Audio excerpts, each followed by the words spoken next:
It's 10 o'clock. This is Sky News at 10, our top story. World Athletics bans transgender athletes from all women's competition. The decision that the Council made is a primarily principled-based decision, and that is the overarching need to protect the female category.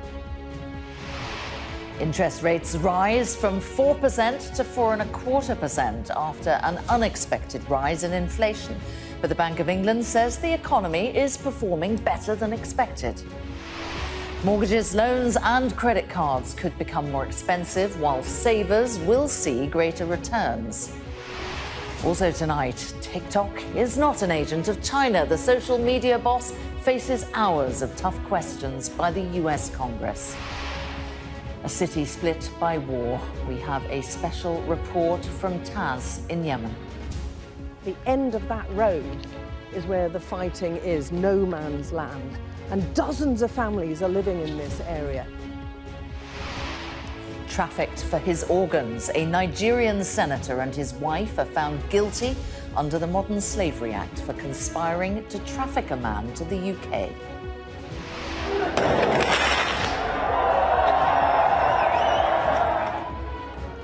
Violence erupts between police and protesters in Paris after national strikes grind France to a halt.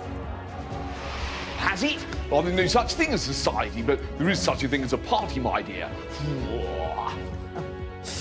And the iconic British satire Spitting Image gets its West End debut. We speak to the creators. Plus, we'll take a first look at tomorrow's front pages in our press preview from 10:30.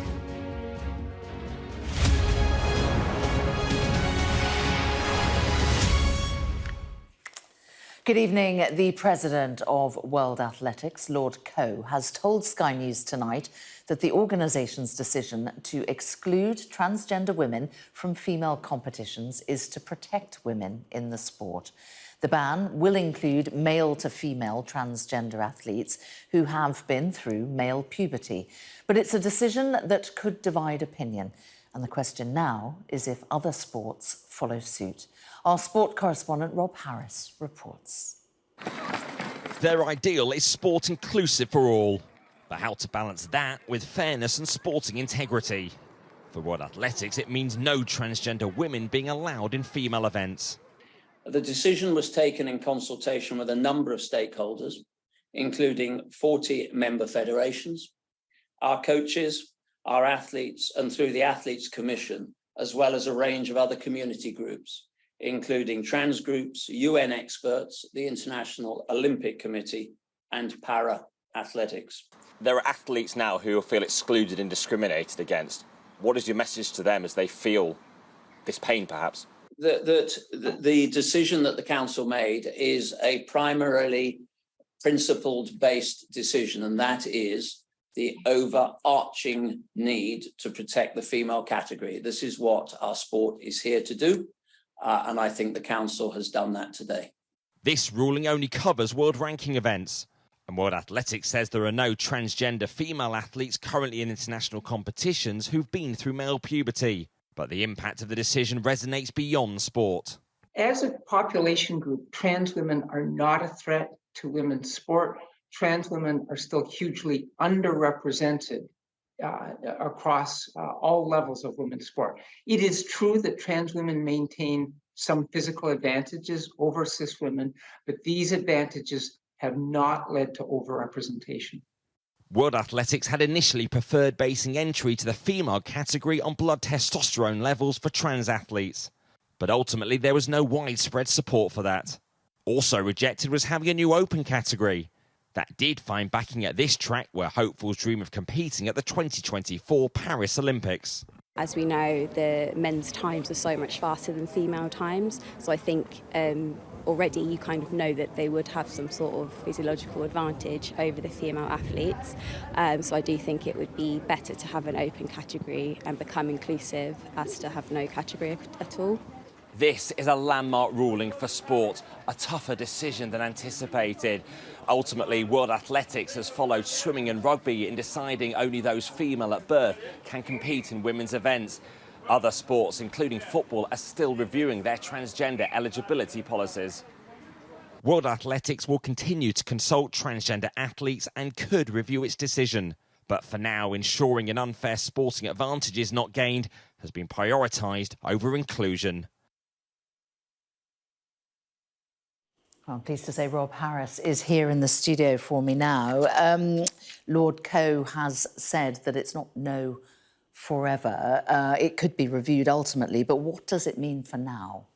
Well, for now, it means that no trans women can compete in these top-level events, but there are no known trans women competing at the top level in athletics, and that is why some of the reaction tonight from across the world is questioning why this policy has come in, because transgender people can feel amongst the most marginalised and discriminated against in society, and here they are facing discrimination in sport. It should be a pastime. It should be a way of enjoying themselves, but now this is a sport deciding actually there is no place for transgender women who've gone through male puberty to compete at the top level. And the reason why is because they think actually there could well be a competitive advantage gained despite the plans that were on the table to allow transgender women to compete if testosterone levels were lowered. And that certainly is the way other sports have gone, such as weightlifting. And it was 2 years ago at the Tokyo Olympics that for the first time a transgender woman, Laura Hubbard, did compete in the weightlifting. But for now, the focus will become on other sports, particularly the likes of football, and athletics will have to deal with this decision that is one of the most significant for the biggest sports at an Olympics. Yeah, isn't it just? All right, Rob, thank you very much indeed. Now, the Bank of England raised interest rates from 4% to 4.25% today. It is the 11th rate rise in a row, increasing from 0.1%. That was back in December 2021. The Chancellor, Jeremy Hunt, has said that he hopes that will get a grip on inflation, which jumped unexpectedly to 10.4% last month. But with a volatile global banking sector, industry experts are concerned about what it could mean for the financial system. Our economics and data editor, Ed Conway, has been looking at what it could mean for you. If you think it's tough having a mortgage right now, how about having 36 mortgages? For Sean, a landlord in Hull, a single interest rate hike means 36 rate hikes. Our costs have increased from about 6,500 to 17,500 in the space of 14 months, so it's a massive difference. So we're going to have to put rents. We are putting rents up. We're having to put rents up reluctantly. With today's increase, we're breaking even on some properties, or even in a deficit, in minus. It's really bad news. It's a useful reminder that higher interest rates aren't just a big deal for those with mortgages. Those costs filter through the system and often get passed on to renters too. But there was actually good news from the bank today alongside the rate increase. It now believes Britain will narrowly avoid falling into recession this year. Back at the beginning of February, we were really a bit on a knife edge as to whether there would be a recession. Certainly we thought the economy would be quite stagnant. I'm not saying it's not off to the races, let's be clear, but I'm a bit more optimistic now.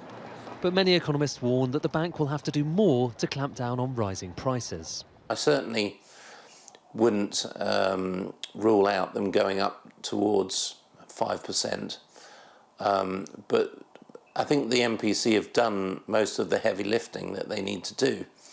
So they've raised interest rates from nearly 0 to 4.25% now, and maybe they need to go up to perhaps closer to 5%. But the bank is walking a dangerous tightrope. Now, one of the Bank of England's main jobs is trying to keep inflation under control. It's supposed to be hitting 2%, but as you can see, it's way above that, 10.4% in February. And that helps explain why it is raising interest rates. 11 straight increases, up to 4.25% now. But here's the issue. The higher that goes, the more the risk of financial instability, and you have problems in banks, leading to a dilemma for the Bank of England. Does it want to clamp down on inflation, or does it want to keep markets calm? Investors still think there'll be another 1 or 2 rate rises to come. But with banks having collapsed on both sides of the Atlantic, many are asking whether there are still more financial time bombs yet to go off. Ed Conway, Sky News. Now, the UK Parliament has today blocked TikTok from being used on the estate Wi-Fi, citing national security concerns. It comes as the chief executive of the Chinese-owned social media firm faced the US Congress, its chair calling TikTok a weapon from the Chinese Communist Party. Sky's science and technology editor Tom Clark reports. Is America's security threatened by TikTok? Its CEO arrived at Congress prepared to reassure lawmakers the US and his platform's 150 million users there could trust them. There are many misconceptions about our company, and I'm very proud to come here and represent them and all our users here in this country. But the committee's mind seemed made up. To the American people watching today, hear this: TikTok is a weapon by the Chinese Communist Party to spy on you, manipulate what you see, and exploit for future generations. Mr. Chu tried to dismiss any connection between TikTok, its parent company ByteDance, and the Chinese Communist Party. Congressman, since I've been CEO of this company, I have not had any discussions with Chinese government officials. And answered criticism of how TikTok fails to protect young users from harmful content. The potential security, privacy, content manipulation concerns raised about TikTok are really not unique to us. The same issues apply to other companies. Mr. Chu tried to argue TikTok was promising to go further than any social media company to protect users' data and safety, but the committee weren't buying it. You damn well know that you cannot protect the data and security of this committee or the 150 million users of your app, because it is an extension of the CCP. And with that, I yield back. Can I respond, Chair? No, we're going to move on. Even critics of TikTok found it hard to watch. This is something that they can't win. They can't placate those really sort of angry anti-China hawks. They can't placate those who are kind of letting go of 20 years of anger at big tech and the realization that we let these companies writ large get too big and couldn't control them. As the grilling continued in DC, Parliament in London announced the app would be blocked from Wi-Fi on its estate. Are bans on TikTok a sensible step as diplomatic relations deteriorate, or an erosion of freedoms, more commonly seen in states like China? Tom Clark, Sky News. Well, to Yemen now, where people have been living in conflict since 2014. In 2020, the United Nations said that at least 227,000 people had died due to the war. Most of those deaths are from the indirect consequences of conflict, famine, the outbreak of disease like cholera, and a lack of health infrastructure. It's being fought between the Shia Houthi insurgents with links to Iran, who control parts of the west of the country, including capital Sana'a, and the former Sunni government backed by a Saudi-led coalition, which includes the US and UK. The city Taz is split into two. The Houthi control one half, government troops the other. And Sky's special correspondent Alex Crawford and her team are the first international journalists in Yemen since a Saudi-Iran agreement re-established diplomatic ties between the two states. The team are in the country to investigate its impact, and here is their report. We're given a two-vehicle government army escort to head towards the besieged city of Taz. It's been split in two for most of the past 8 years of war, with most key roads into and out blocked off by fighting. It's meant a uniquely slow torture for the Taz civilians, with the Houthi militia held to one half of the city by government troops who control the other. The city has been blasted to bits in places, with booby-trap bombs buried in gardens by the retreating fighters, and mines hidden in kitchen ovens to blow up any returning residents.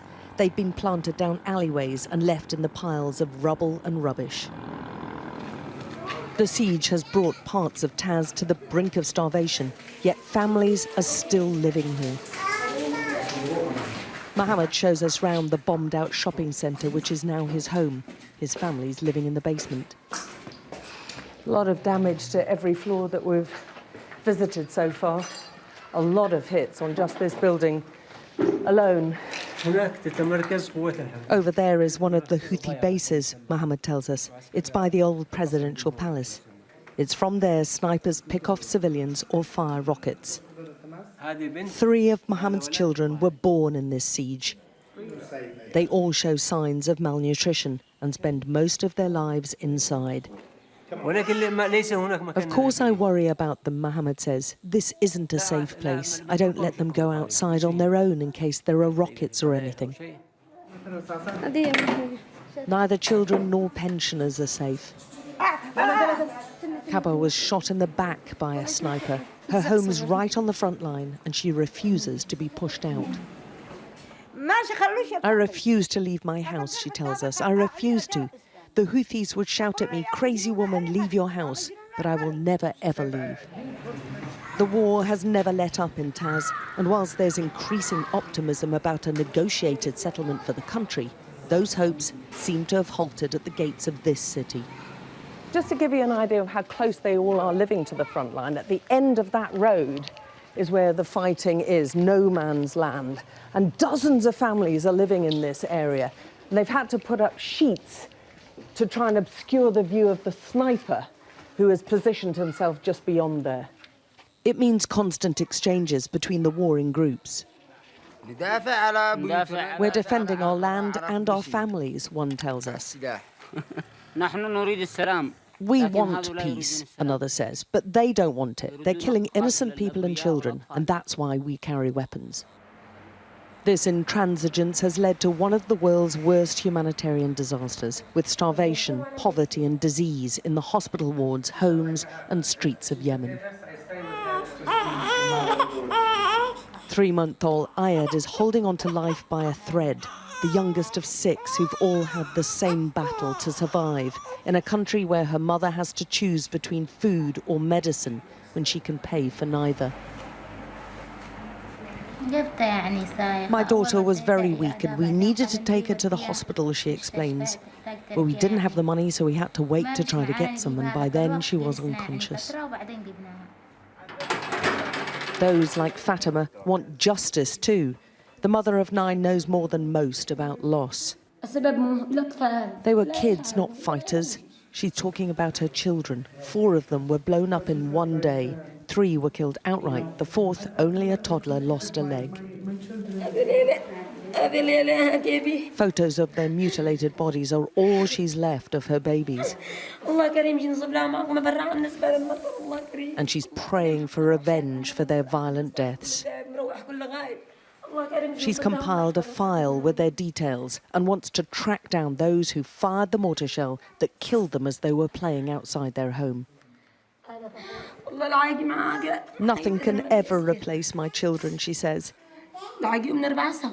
Layla, Hamid and Mahmoud, they'll never come back. Look at these pictures, she keeps saying to us. They're just children. She's pregnant again, but would have aborted if doctors had agreed. She doesn't want to bring another child into this war-torn place. She can't feed those she still has. Her 2-year-old Malik has sweet tea with yesterday's bread. It's her first and only meal of the day. Alex Crawford, Sky News in Taz City, Yemen. A prominent Nigerian politician and his wife have been found guilty for their part in a plot to traffic a man to the UK so that his kidney could be harvested to help their sick daughter. The case marks the first time defendants have been convicted under the Modern Slavery Act of an organ harvesting conspiracy. Sadia Chowdhury reports. Arriving at a police station far from home, distressed, a victim of modern slavery. His face in this photo is blurred. He's sat next to the woman who was about to get his kidney. She, the daughter of a wealthy Nigerian politician. The senator, his wife, and a London-based doctor were all found guilty today of human trafficking for organ harvesting. Modern slavery is all around us. We need the public's help in identifying potential victims of trafficking and exploitation to bring offenders to justice and to protect the vulnerable. The Ikweremadus found their victim here in Lagos, Nigeria. A 21-year-old market trader. They offered him £7,000 and a better life away from here. Modern slavery, it's really human trafficking. The victims do not have any choice in the matter. They cannot give consent, and they're coerced into selling their bodies or their organs in this particular way. So I think the Modern Slavery Act is exactly the right instrument for trying to tackle these abuses. It was doctors at this London hospital who'd refused to operate. They interviewed the victim and found him unprepared for such a life-changing procedure. In court, we finally heard his side of the story. Misled, threatened. He'd told police, the man said if you do not do it here, he would carry me back to Nigeria and do it there. In court, Sonia Ikweremadu wept as the verdicts were read out. This has been a landmark case, a legal first of its kind here in the United Kingdom. The first time that anyone has been convicted under the Modern Slaveries Act of organ harvesting. Ike Ikweremadu, his wife Beatrice and Dr. Obina Obeta are due to be sentenced in May. Sadia Chowdhury, Sky News at the Old Bailey in London.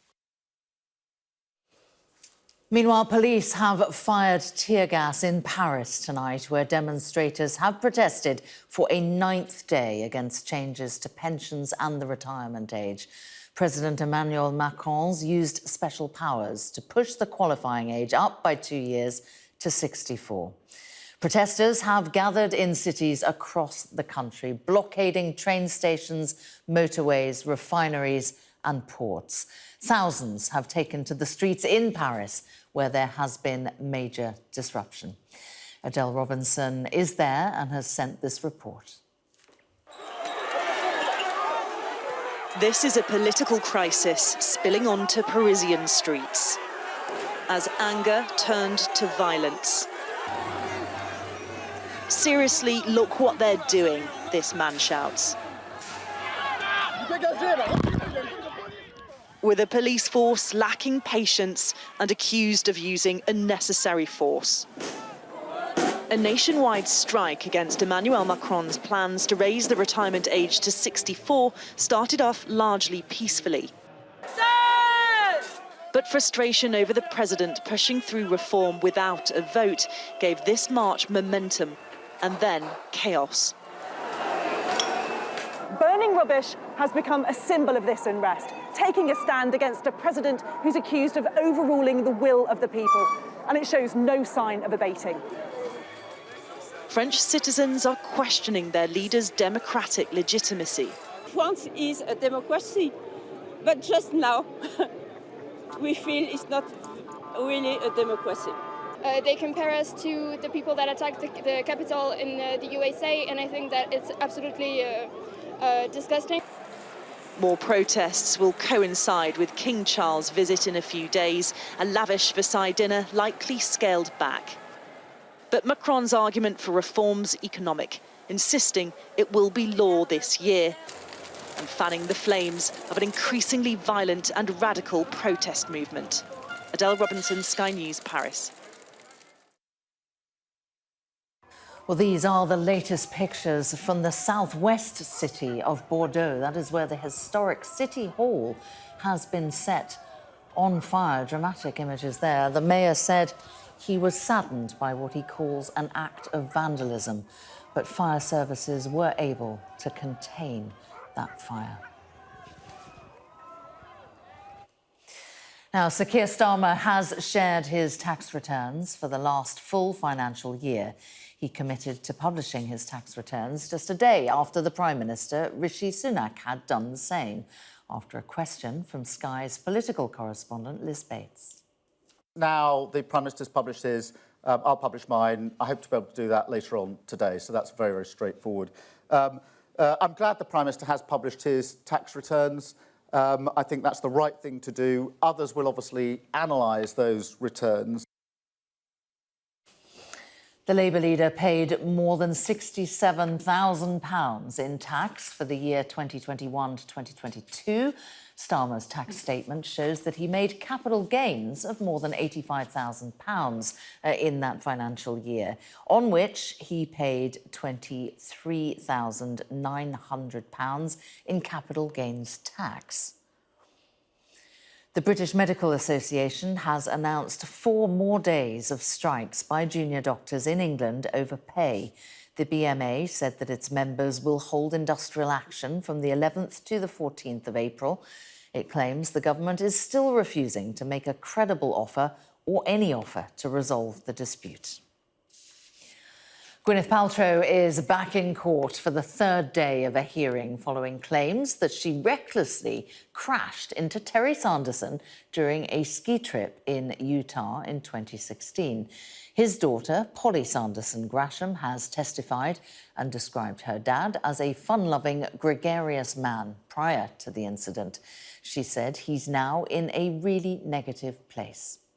There was a time when he's sitting in a chair by my window. In Idaho?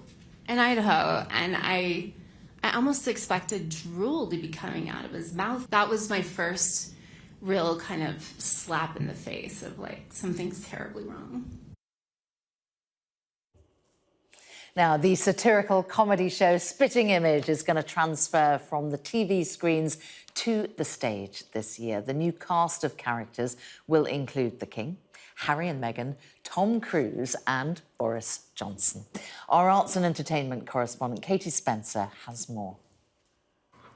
Here I am at the front of house. I've no idea where the stage door is, if only someone had told me. From facing MPs over the Partygate scandal to slipping past theatregoers at the stage door. I don't mean to come across at all as misleading, but Tom Cruise has said that I can have dressing room 1 from now on, so I'd like my usual rider, please, of champagne and girls. Boris Johnson's rubber doppelganger set to feature alongside some rather familiar faces as the satirical puppet show Spitting Image comes to London's West End. It's this thing of seeing these famous people in grotesque, so there's sort of an amplified version of them, kind of saying the things you really want to hear them saying. The opposite of unanimous is fired! In its prime back in the 80s, 15 million viewers used to tune in to watch Spitting Image. This is a French one. The former Prime Minister might just have had a lucky escape not featuring in the show back then, as during its 18 seasons, it was brutal in some of its takedowns. Of course, society has changed a lot since then. Oh, has it? I think there's no such thing as society, but there is such a thing as a party, my dear. So in the age of online outrage, where we are perhaps more mindful about not focusing on physical flaws, is the show still able to be as savage?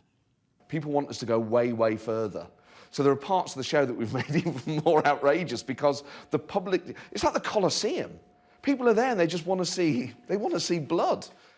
While the former Prime Minister might have a starring role in this stage show, ironically for Boris Johnson, between the Partygate scandal and the COVID inquiry, this may well be the least controversial of all the appearances he has to make. Katie Spencer, Sky News. Just a quick bit of sport to bring you now. England's captain Harry Kane is now the nation's all-time top men's goal scorer.